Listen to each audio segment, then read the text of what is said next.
How many vehicles have you owned? Which ones were memorable, either for good or bad reasons?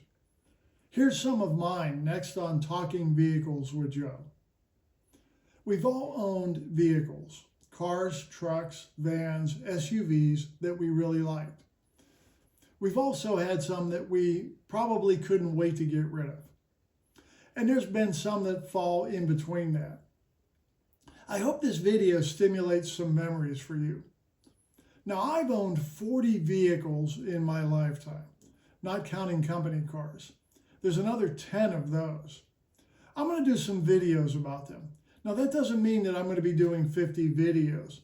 Many of the cars weren't a full video worthy, but I will talk a little bit about them and my memories of them.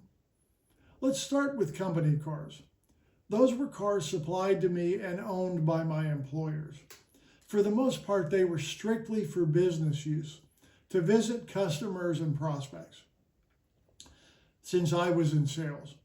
Here they are in order and my recollections of them.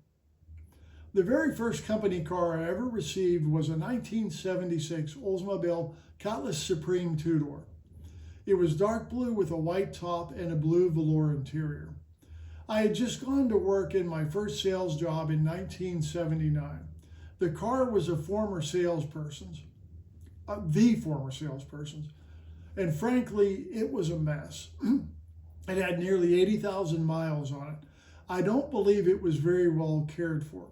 In addition to the interior being fairly dirty and worn, it smelled of cigarette smoke.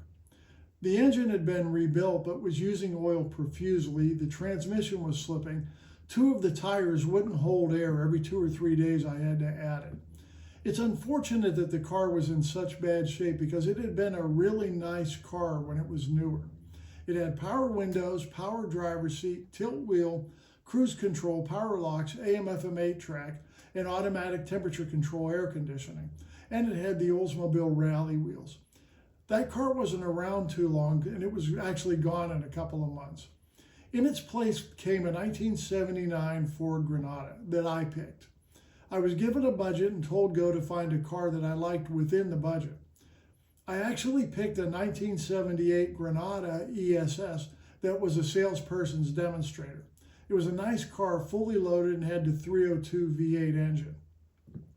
My boss nixed that one because it wasn't brand new. It had about 2,100 miles on it.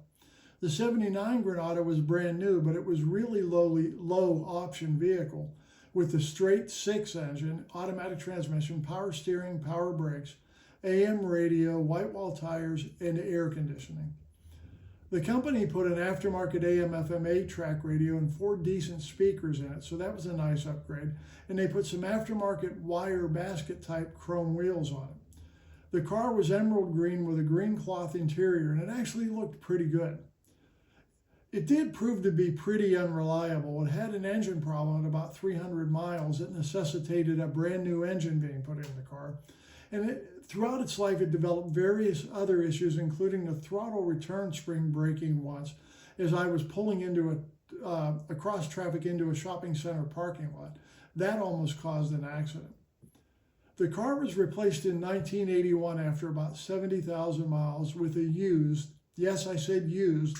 The boss that didn't want a used Granada bought me a used 1980 Chevrolet Citation 2-door notchback sedan.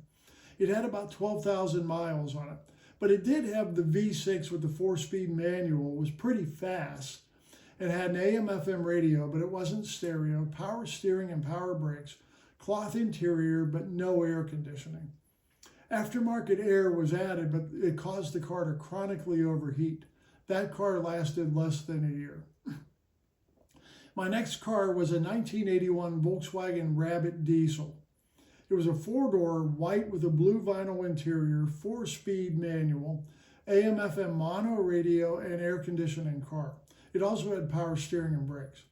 I'd get 50 miles per gallon on that car, which was pretty amazing back then, but talk about grossly underpowered. After about a year of driving that, my boss handed me down his 1979 Cadillac Sedan DeVille. What a contrast. Even though the Cadillac had over 80,000 miles on it, it was in really good condition. It was gray with a dark gray vinyl top and gray leather interior. I drove that car for about 6 or 7 months and loved it, and it topped 100,000 miles. But it was still really nice, but the company determined it was time to get a new one. I hated to give it up and said, someday I'm going to own a Cadillac. My next company car was a 1983 Dodge Aries. Again, fairly basic. I drove that car for less than a year before I changed jobs. I got a company car with my new job. That'll be the subject, along with the others, of my next video. Hey, thanks for watching, and please subscribe and like and share if you think you know somebody that will be interested in this. I'll see you next week on Talking Vehicles with Joe.